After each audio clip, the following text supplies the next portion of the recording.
All right, good evening, everyone, and welcome to the STEM Files. On tonight's edition, we're talking with Mr. Dawud Muhammad. He's an engineer and researcher, and we're going to be talking about the many different ways you can develop businesses from natural resources. Stay tuned for more after this.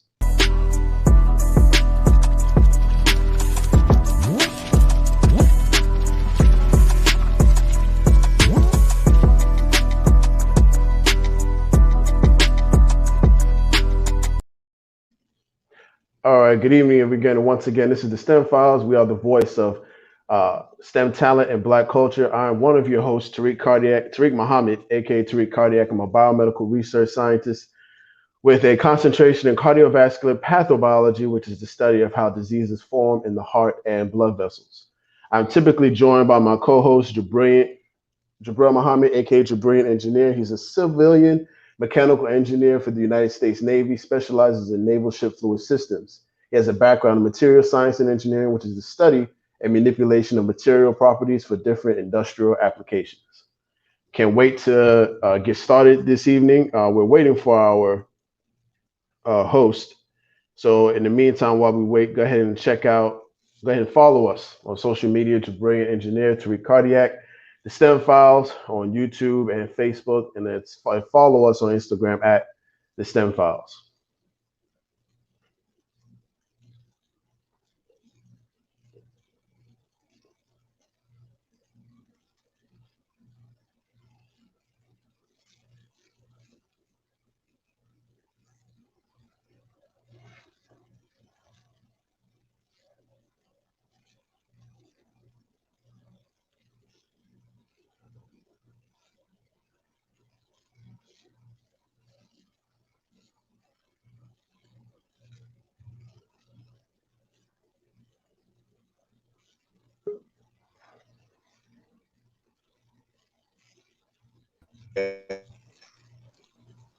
You're in. Everyone can see. Hear.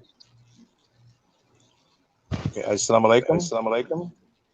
Walaikum salam, sir. Can you see me? Oh yes, I can see you now.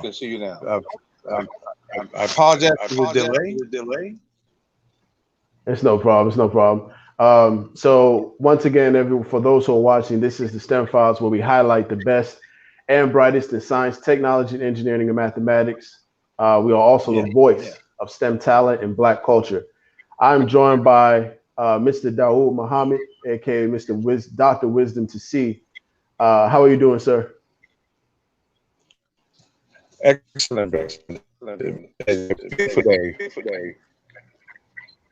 I'm doing well. I'm doing well. I'm glad to have you on, and we can wait to get. Let me just change the layout real quick. All right.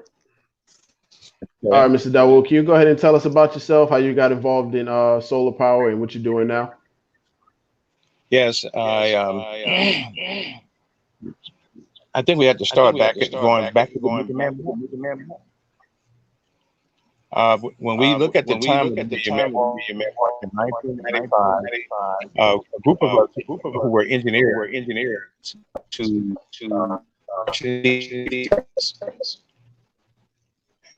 my cousins worked for digital.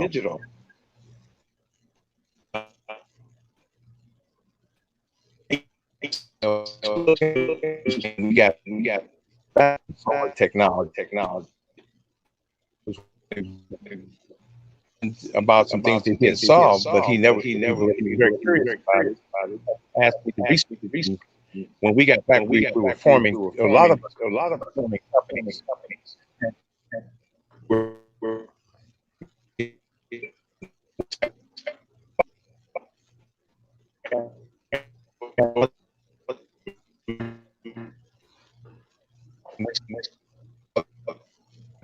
Hold on, brother Dawood, hold on with for the a second. battery. Hold on for a sec. Excuse the technical difficulties, family.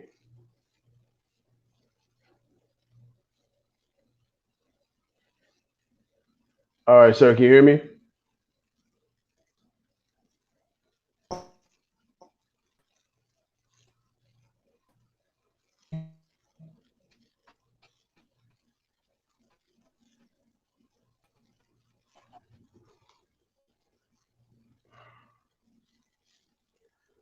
All right, family. I apologize for the technical issues. Please allow me to work on that real quick.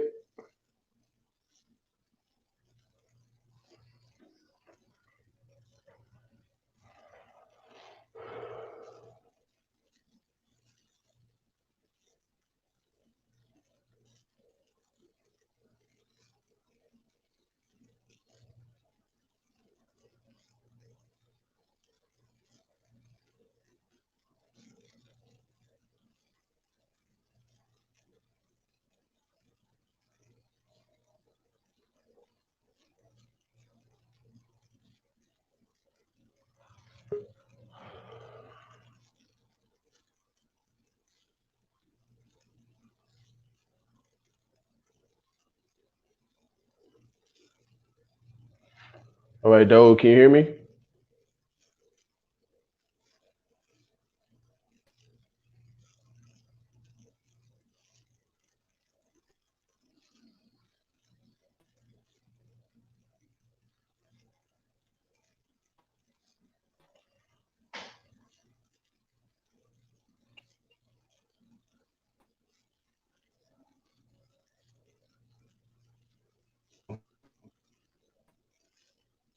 We can't hear you, beloved.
All right, beloved, can you hear me?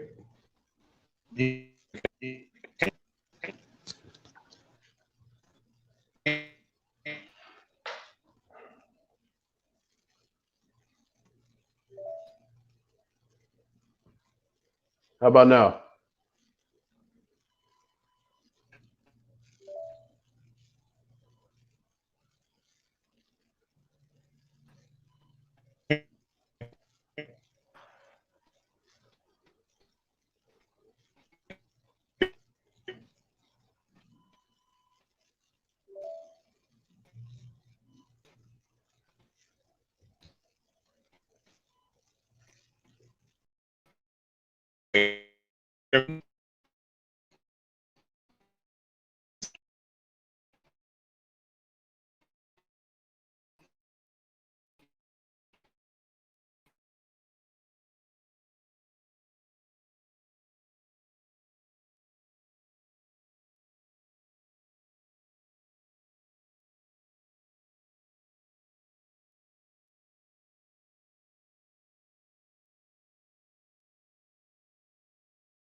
Okay, assalamu alaikum.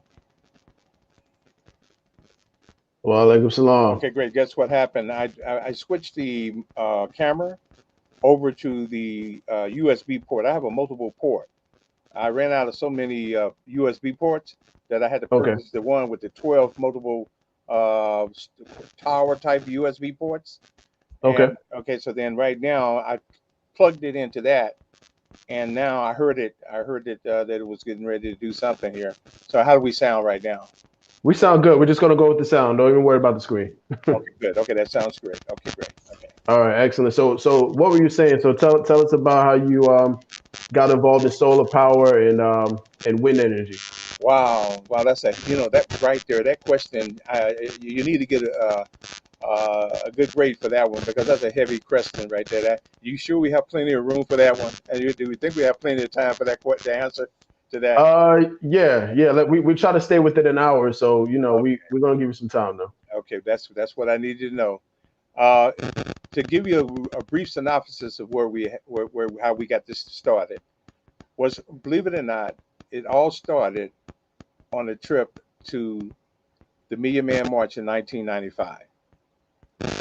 And when we did that, when we went there, it's a group of engineers. My cousin worked at that time for digital, and he was a computer engineer. Myself, I'm an electronic engineer, but also my dad owned a construction company, so I actually know how to build buildings from the ground up. So I actually was into construction, but on the side was still dealing with went to college and everything, went to become an engineer. So what happened was is that he asked me to look into it. He was living in Boston at the time, and he ran across these solar systems with battery backup, and he asked me to look into it. And that's back in what was that, 1995 or something like that, 97. I think that's around in that time. And Okay. and then so what happened? I did it. I did what he asked me to do. I went and researched it, and I ended up with SI University Evansville and got in a connection with a professor there, and we all began to start working on some stuff together. We got my interest drawed his interest, and we all got into it. And guess what we were working on? What's that? We were actually working on a solar car. We were actually to create a solar car and be a part of a competition on the solar car design. And, Wow.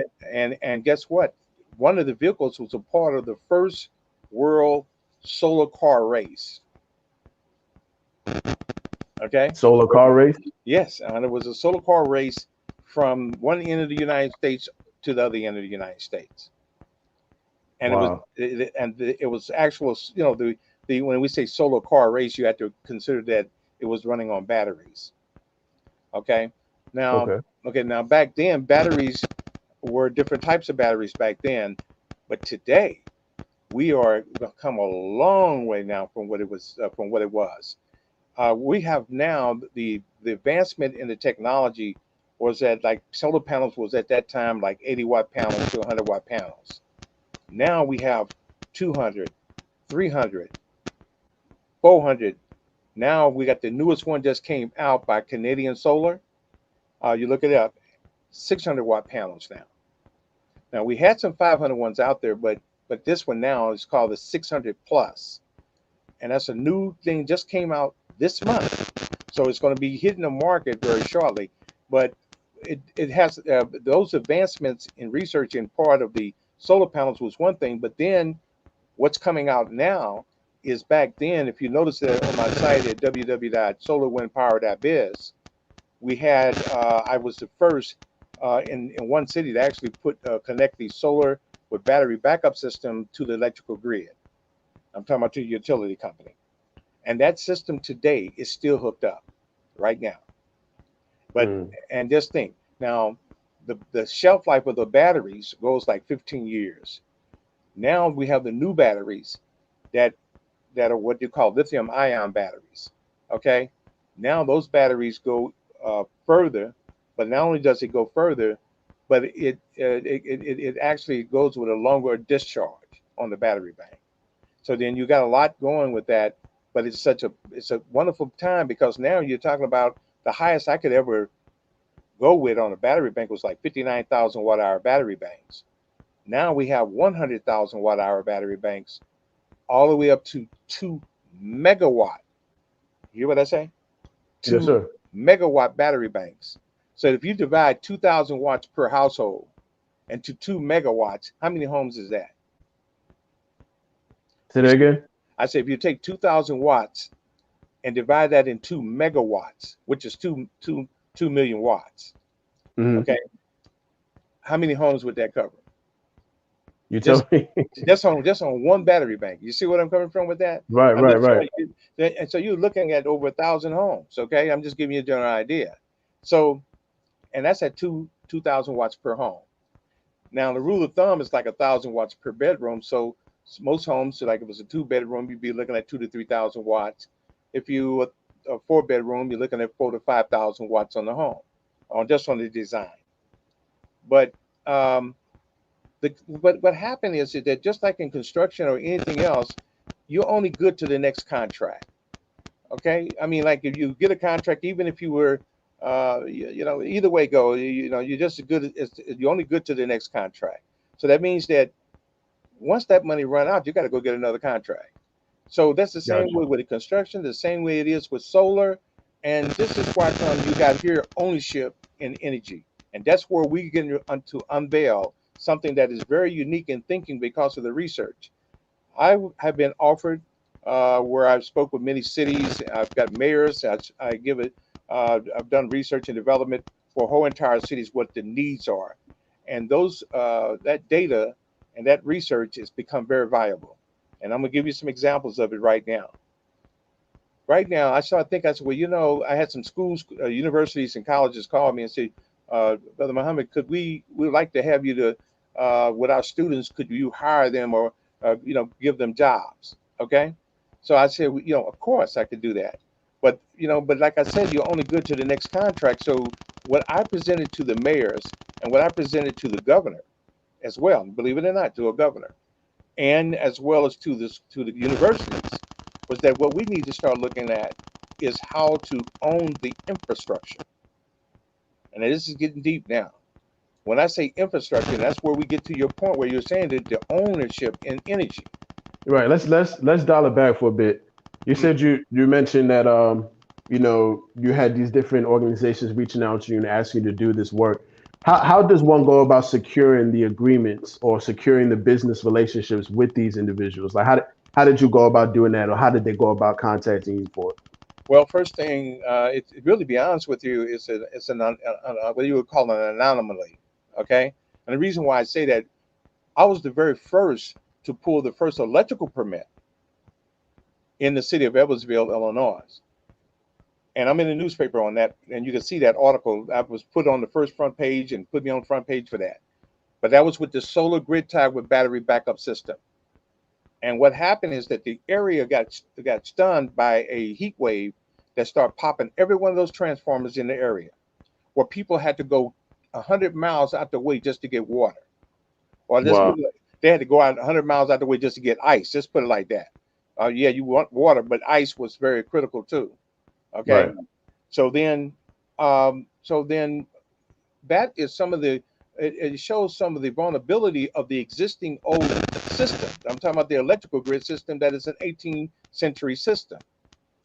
Where we're talking about is the new applications of 19th to the 21st to the 22nd century technology, which everything advances itself. You remember the cell phone, the big old heavy big cell phones they used to first, you know what I'm talking about now. You know, Yeah, it's a you little before my time, but I know what you're talking about. yeah. Well, now you see how the phones got smaller and from move from the cell phone to the smartphone. Everything is advancing or evolving, but the only thing that has not evolved is the electrical grid system that we depend upon.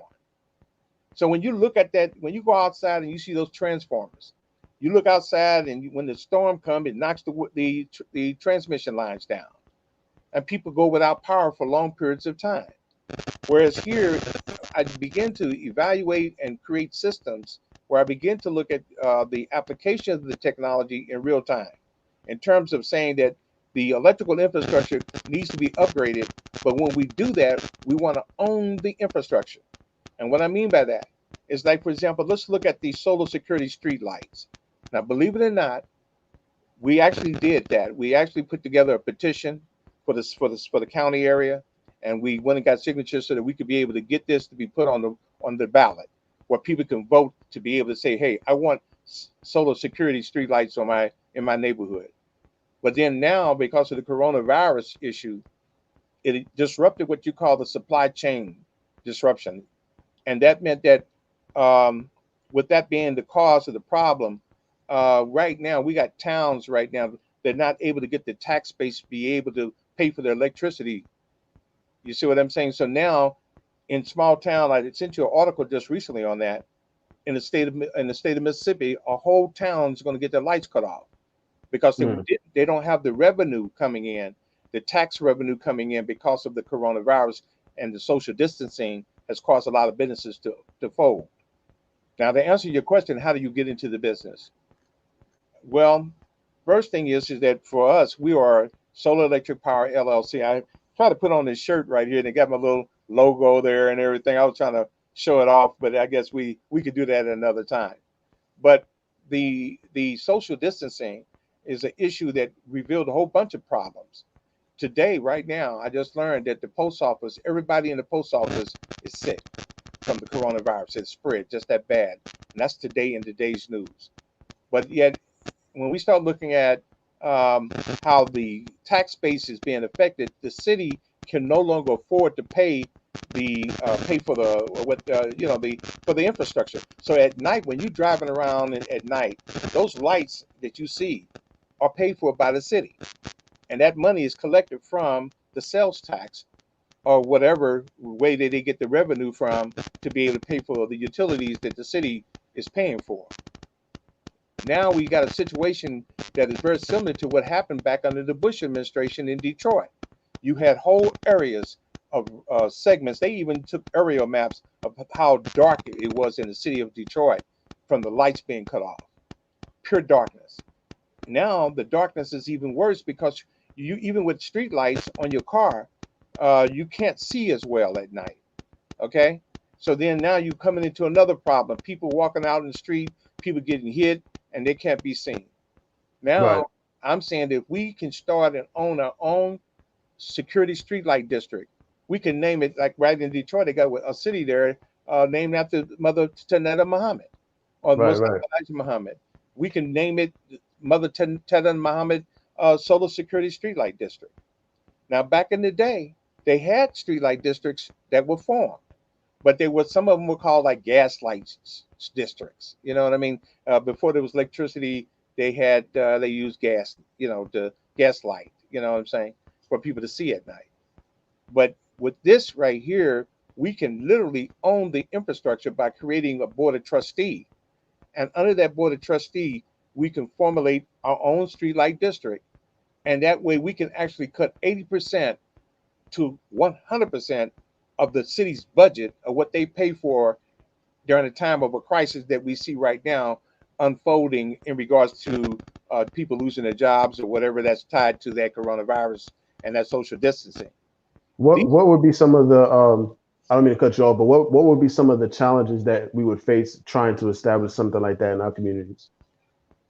Right now, I have spoke with the mayors and everything, and how we did it was that we presented the plan before the mayor, okay, of the city, or to the governor, because there's ways that you can get financing to make this happen, okay, to get the infrastructure put in, okay? But you have to remember that if you're cutting 80% of a person's budget, and let's say 80% of $1 million, that's $800,000, right? Mm-hmm. So that's $800,000 could be used toward buying the infrastructure, the upgrading or modernization of the infrastructure that we can own. But understand the magical word. I said we were talking about a solar co-op. That's what I'm talking about, where the people actually own the infrastructure. I'm talking about the solar streetlight district and everything like that. And there's much more that goes with that streetlight district too that I haven't even went into. Like, for example, we can go into Wi-Fi. You can actually tap into the battery bank with the solar panel and actually have Wi-Fi services where people can have free access to the internet for free. Wow. For free internet. Right. And all it is just an antenna, a bidirectional antenna. Now, understand, I am an engineer. I'm an electronic engineer. That means that I could build AM radios, FM radios from scratch. I could actually put a satellite out in space if I had to, if I had all the money and resources. Okay. Okay. Right. I'm just giving you a general idea.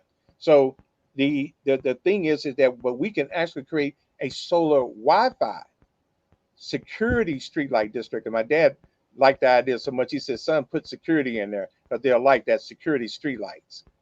Okay, so I put the Wi-Fi in there so that way the people can have access to the internet. But believe it or not, we so far behind in the Black community. And when you write a grant, you say there's words that you use underdeveloped, Or disadvantaged, underserved. Yep. underserved. You hear? There you go. You know exactly where I'm coming from with that. Mm-hmm. You know exactly where I'm coming from with that. And they're not lying. We are underserved and underdeveloped in the terms that. Do you know that the hotspots, what they call hotspots, but we're talking about Wi-Fi Right. Yeah, it hotspots, depends on where you are. Right. Right. Right. was supposed to have been implemented in the Black community back in 1980. Wow. And the reason why it wasn't done is because the politicians, the local politicians, were not astute enough to understand about the applications of the technology. And then when the That, grant money and when the funding mhm. for the grant money came down from up under Obama administration, and when the grant money was sitting around under the Bush administration, let me give you an example. I did my first radio program show that I did. Will be put into probably the archives. Talk Black Live Radio. We'll probably be put in the archives as one of those first talk internet radio programs. But I was talking to people in California, our brothers and sisters in California, and I said, "Hey, wait a minute. You got all these things going on, and everything is happening in California, but why come our people are not involved in this?" You see, I asked them, I said, "Hey, you right here in California, and you got all this great stuff going on, and you're not even involved in it." And the reason Mhm. why is because it has something to do with technology. Look, you're a doctor. You might as well say you're almost a doctor, okay? Medical doctor. Okay? All right. So now Oh, almost. almost see where I'm coming from with that? But see people don't put the value of who you are until you have a coronavirus. I'm sorry I said it like that, but it's the truth. And if I'm wrong, correct me, please. It's the No, go same. ahead. No, I'm talking about science. We're talking about technology, and we Right. have to understand about the applications of the technology in real time. So this is the same way what we're looking at right now. We're looking at the applications of something that was back in 1980s that we're supposed to have our own hotspots. The only time you could be able to get free access to the internet is unless you went to McDonald's. Mm. Think about that. Am I right or wrong? You're right. And then you take your laptop with you and you go in there and get access to the internet. But no one understood how we could do it, and I figured it out how to do it. And that is that we can take those solar street lights and be able to take and put a bidirectional antenna on it, and plus the bidirectional antenna is only using something like 500 milliwatts. It's not even using a full watt. Okay, and you Right. could be able Right. to you could broadcast up to somewhere around about a 1 to 2 to 3 mile radius based upon the antenna itself on a bidirectional antenna. Then we Mm. can so now what does that do? That a lot of people looking to get a job. You can't go and say take a number two pencil and knock on somebody's business and say, "Hey, I want a job." The first thing they're gonna send you to is the internet. They're gonna say, "Well, you're gonna have to do this online." You can't even get your Social Security now. They say, "Well, if you want to get your Social Security or you want to get Medicare or Medicaid or insurance or something like that, you got to do it online." Okay, so I mean, literally, got to go online. I suppose people don't know how to use the internet. Okay, now you're in trouble because now when you call anybody for help online, you don't have real human beings anymore. That means that Right. 30% to 40, 50% of all these jobs are going to be wiped out due to artificial intelligence. Artificial intelligence is what you got to contend with. So then how are they going to understand that you don't know how to use the internet, and the internet, the artificial intelligence is telling you to get on the internet in order for you to apply for your retirement or your Social Security or your medical or anything like that? Mm. Now we got a situation down in Mississippi right now. they're going to cut the whole lights off because they owe $800,000 right now. That $800,000, and this is just this week article. I sent it to you. I don't know if you got a chance to read it. Where they get Yes, sir. I read it. I think it's Ida, Bina, Benet, or whatever, Bina, Mississippi. They're talking about turning the lights off, where 90% of the people in that town are black, and then the poverty income level is at they're below the poverty line. 40% of the people of that population is below the poverty line. You see what I'm coming from with that? They're going to walk around in the dark. Now, that means that not only are they going to be in the dark, but they're going to be without food too. Because a lot of times they spend $200-300 a month, if not more, for food in their refrigerator. If you ain't got no electricity for your food, then how are you going to eat? You see where I'm coming from with that? Right. And now you're going into the winter time. We really got some serious issues that we need to deal with. And I'm saying that it's time now that under the science and under the Ministry of Science and Technology, and we need to step up and we need to organize, because the messenger taught us, and the minister said that our unity is the key to whatever problem we see. We have the resources, the intelligence, the what I call the intelligentsia of the cream of the best minds can rise to the top, is right here amongst us right now. Absolutely. We're definitely going to get into that. So what I'm going to do first and foremost, family, for those who are tuning in, please pardon the technical issues. I know we're hearing some static in the background, but if you want to learn more about the STEM Files, go ahead and follow us on Facebook at the STEM Files, YouTube, the STEM Files, and on Instagram at the STEM Files. TARIQ Cardiac, Jabril Engineer. Jabril couldn't join us this evening, but he's definitely here with us in spirit. I'm going to ask one question, then I'm going to go ahead and take it into the audience. Yes, sir. All right, let's see. All right, so my question was really in regards to what you mentioned earlier back in the 80s, that we were supposed to have that hotspot type of technology for Wi-Fi 30 years ago. So talk about how important it is for leadership in the communities to be abreast or astute of current technology so that they can help advance their communities. Well, the way that we look at it is I will use this term that I learned. It's called the triple bottom line. And basically, when you run a business, or even if you're doing your own household finances, you're looking at the bottom line. How far are you going to go with what income or money that you have? Now, can you advance that and turn that around in terms of savings? Okay, how do we save what we have? So the way that we do that is by, hey, if you're paying $200 a month in your home utility bill, and if your mosque or a church is paying $5,000 a month, if we could cut that by 50%, that's saving money. You see what I mean? That's where we come back to the triple bottom line. If we can cut in groceries, for example, that's why we started talking about green sustainable cities. Our green sustainable cities can become our anti-poverty program. And that is what you're talking about now, about how can we take the applications of the technology and advance and transform our communities into what we say, more progressive community where we can advance our economic condition. I say that when we see social conditions change, we must learn to create new forms of economic positioning or new forms of economic leveraging. And this technology will grant us the ability to apply those forms of economic positioning and economic leveraging. Got it. What are some of the small things that leadership can do to understand technology better? Just some small, simple things. I would think that I would like to see that we could be able to create a cooperative, where what I mean by that is that because what we're talking about is not only owning the technology, but we're also talking about owning the energy that runs the technology. Okay, so then what we can do is, as a cooperative, let's say that we had solar companies and across throughout the nation.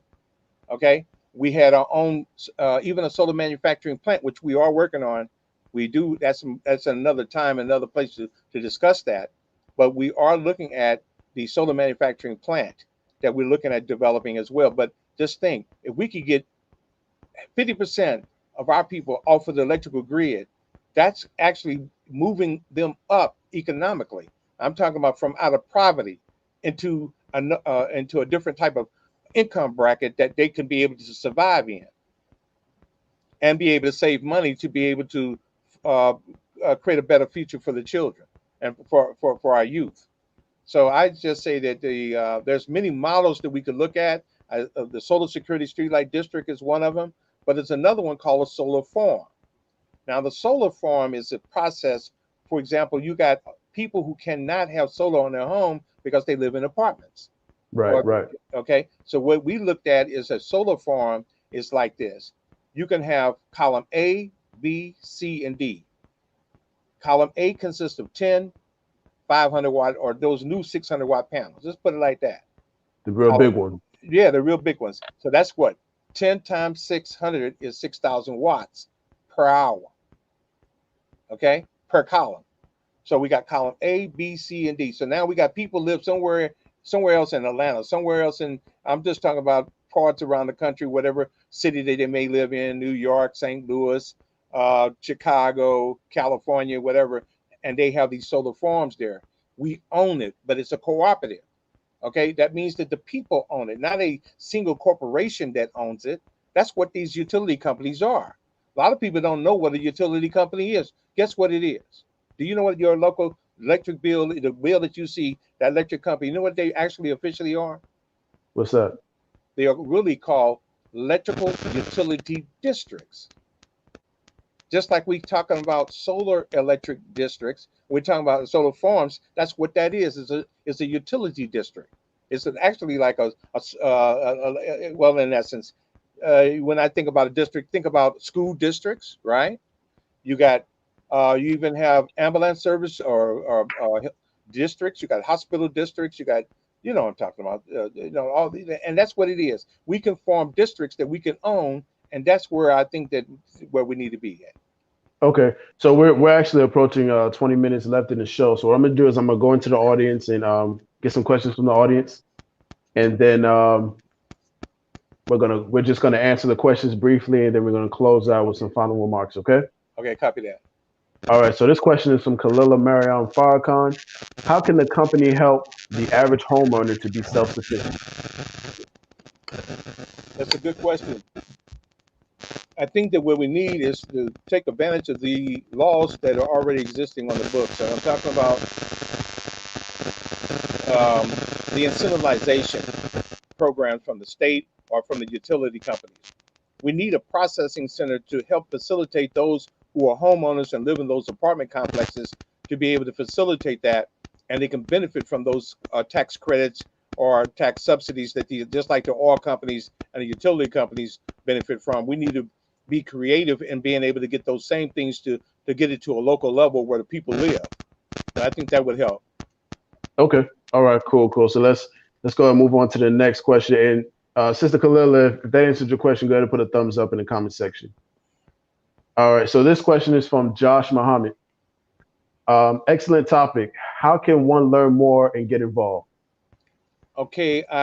There are how do and get involved. I think that the best way to do it now is locally within your own community. Create a project that everyone can be involved in. Let's start with the mosque, for example. Let's say that we got a 50,000 watt project, and we can take 100 men and train them on the. And here's the thing, I'm kind of against the word training. We've done heard that from the 1960s, the 50s, the 40s, all the way up to the 70s, 80s, whatever. And what does that mean?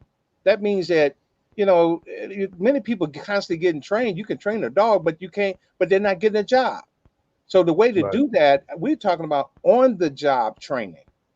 This is the key word. If we can start taking projects, create our own projects that we will own, and through that process, we could be a training process that could become not a job, but a career that can be passed on from generation to generation.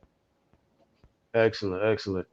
All right. So this question is from Brother Charles Muhammad. How much money would we need to? I'm sorry. How much money would we need to raise to get the ball rolling? A ballpark figure. Okay, here's the beauty of this. When we own it, we buy by block. Let me explain. The strategy is the same no matter what country you in or what language you speak in. For example, if we bought 300, okay, right now I got 1,000 watt watt order for, I said 1,000 solar panel order for 600 watt panels.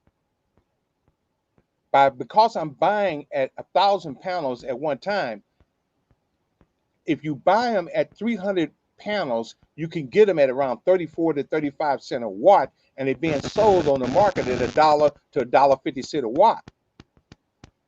See where I'm coming from with that? By buying by bulk, okay?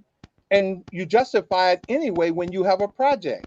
If you got a project and the project is using what the person is paying for into the utility company already pays for what they need to get off the grid.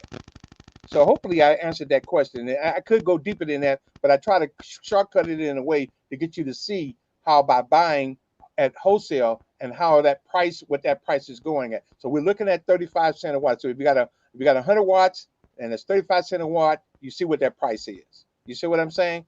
But when Absolutely. when you're selling it at $1 a watt or more. But to get this, you really can get them at 50 cents a watt. That cuts it in half. I'm talking about through the incentive program. But if you buying it at 35 cents, look what the savings are coming from. You're looking at 70% of the cost right there. But I could go deeper into that. But I hope I answered that. There's much more that can go into that answer. Yeah, we'll definitely have you on for a part 2. All right. So, and Brother Charles, if that answered your question, go ahead and drop a thumbs up in the comment section. All right. This is from Brother Damon X Johnson Sr. Hey, you're not a senior, bro. Just let you know. All right. So he said, what are the major sources of energy? Well, let's start with your. I'm gonna get deep, and I'm gonna fall under Dr. I'm gonna call him Dr. Dr. TARIQ Muhammad here. You can start with your own melanin in your skin, and I'm going to go deep for a second, but the melanin in your skin. I want you to type in your search engine. I'm gonna tell you where the new discovery is in right now. When the election started, the stock markets went up, and guess what leaded it in the stock market? What's that? Technology stock. Technology stocks was what led the stock market. Now I'm going to give you something to look at. Your melanin, they are now discovered that melanin can produce electricity. And they're now creating small electronic devices that can be powered off of melanin that produces the electron. Right, right. In essence, so type in your search engine, small devices powered by melanin, or the power of melanin. It just give you a general idea, and I hope I answered your question. Maybe I might have went somewhere else that I shouldn't have went, but well, in addition to that, what are some of the other sources of energy that you can find in nature? Okay, thank you for reminding. Okay, you have of course the wind turbines, which we have, and we have a brother that literally is a quality control inspector for those 3 megawatt wind turbines. We sell them, matter of fact, the 3 megawatt wind turbines. But then there's also ocean current. You have also there's so many things that you can look at, solar, wind, and also what is that? I was just talking about that. There was a solar, wind, and then we were talking about the ocean current, where the motion of the ocean has something to do with the magnets, and when the magnets are moving back and forth, it creates a current, and it's being kept, and it can be stored in a battery bank. But they do have other batteries too that are not only just batteries, but you also have what you call as hydrogen fuel cells. Now the hydrogen fuel cells is much longer and discharging and everything as well. But we can go into that subject later about storage capacity technology at another time. Excellent. Well, family, for those who are tuning in, this has been another edition of the STEM Files, where we serve as the voice of STEM talent and Black culture. We have a veteran in STEM on the line with us, Mr. Dawud Muhammad. He's an engineer and researcher, and he has done so much work in getting our communities aware of the power of solar and wind energy, and he's still doing a phenomenal job to this day. That's right. Mr. Brother Dawud, how can those who are interested in working with you get in contact with you? Okay, you're welcome to reach me. We can go to our site at solarwindpower.biz. Now that site is, I haven't had time to upgrade it with the new stuff that just started coming out this year.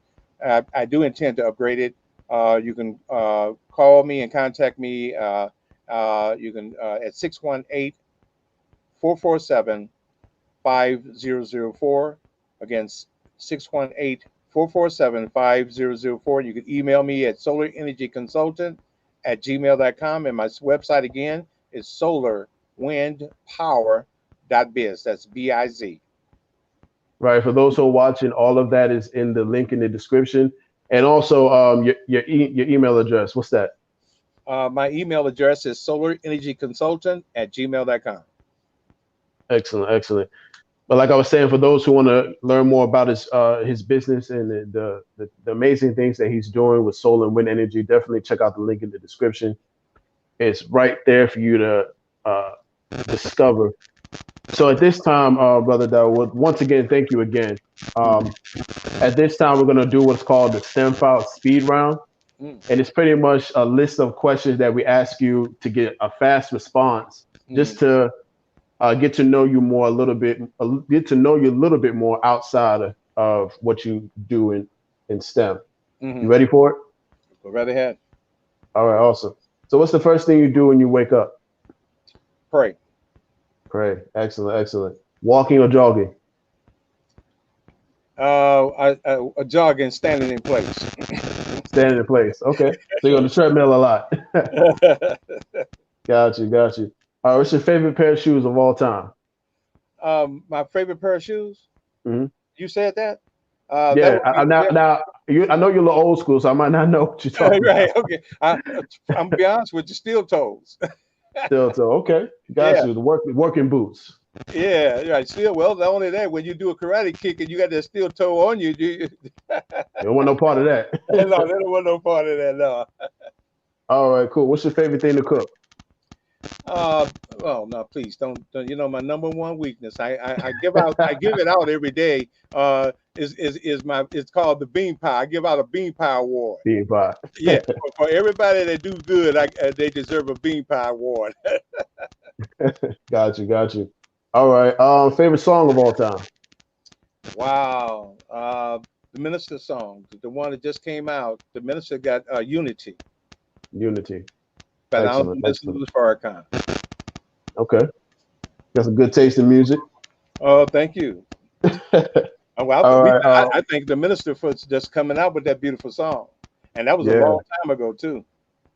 Yeah. Do you remember when it came out? You know that's got to be back in 1970 or something, or I don't know. I don't know if that was a remake or not. You know, because I remember he came out with some more music earlier with the group of the other artists and stuff some time ago, about a couple of years back or something like that. Yeah. Yeah. Okay, cool. What's the worst job you've ever had? The worst job I've ever had. I worked in the medical lab, and the power, the hemoglobin machine broke down, and we had to go back the old way. I mean, in essence, I drew blood and you know, I worked in hematology, serology, and microbiology, and I worked at and I also did blood bank. So then, nice. So you're talking about the centrifuge? Yeah, well, that, yeah, but I'm talking about the hemoglobin machine. That's the one that does the testing for other things. But right. But the thing is that when the machine broke down, we had what it was, that 500 bedroom hospital, and we had to go the old fashioned way with the slides. Each slide, instead of running it through the stain machine and all of that, we had to do it old fashioned way. We had to dip it in by hand into the stain and then mark it and make sure that the patient's number coincide with that slide. If you didn't, you could have somebody else's blood work being identified for the wrong person, and that person's life depended on what you did. That was the most scariest job I've ever had. And guess what? That was what caused me to become an electronic engineer. Wow. You know, I'm a little offended because that's my background. So for you to say it's the worst job, you know, I kind of feel some type of way on Oh yeah. Well, hey, yeah, no, I mean, it scared me, man. I mean, everybody was scared. And I'm Right. and when I'm looking at it, I worked up under Dr. Patrick at that time. He was over the pathology department. And at that time, when that happened, that's when I became, that's when really, because I'm an electronic engineer, I could cross over and become a biomedical electronic engineer. Right. You see what I'm saying? I can cross over and repair all that equipment if anything ever happened. And believe me, do you know that they called me back? And I've been out of the field for quite a while. But when coronavirus hit, they were calling a whole lot of people back. And believe it or not, they're calling people back now people who work for the federal government, people that work in several other jobs. They're calling these people back because of the work ethics that you bring to the job as well. You know, that's another. Got you. Yeah, I can definitely see. I can definitely see you doing that. And that was a fun fact because I didn't know that about you. I thought your introduction to STEM was in engineering. So that's refreshing to hear. Yeah, that's what got me into engineering from that perspective. And everybody was scared. And I said, you know something, because that was a very scary moment. And understand, I was working in the medical lab when I was like 15 years old. Right. 15, I started college when I was 14, 15 years old. So really, I guess, yeah, right. That was about 15, 16 years old when I was doing it then. Got you. Well, that concludes the end of the show. I just want to thank you, Brother Dawud, for joining me this evening. You have given more than enough information to last a lifetime. You know, so I thank everyone for tuning in. We're definitely going to have Dawud back on again in the future. And for those who are watching, this is the STEM Files, where we highlight the best and the brightest in science, technology, engineering, and mathematics every Thursday and Saturday at 6 p.m. Eastern Time. I'm your host, TARIQ Cardiac. You can find me on Instagram at TARIQ Cardiac, usually joined by my right hand co-host, Jabrillion Engineer. He's a materials engineer. You can follow him at Jabrillion_engineer. With that being said, Mr.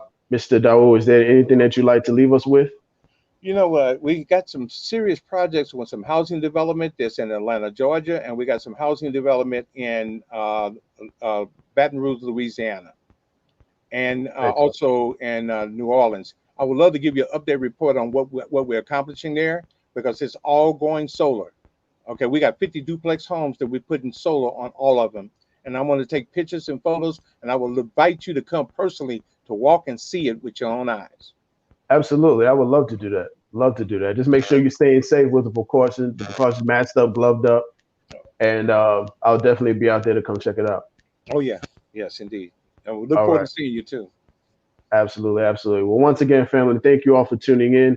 We'll see you this Saturday. Guest is forthcoming. It'll be announced tomorrow. But yes, once again, thank you all for tuning in. TARIQ Cardiac, your brain engineer. This is the STEM Files. Peace and blessings, everyone. Yes, sir. May Allah bless you and alhamdulillah. Allah. Okay, well, let's start.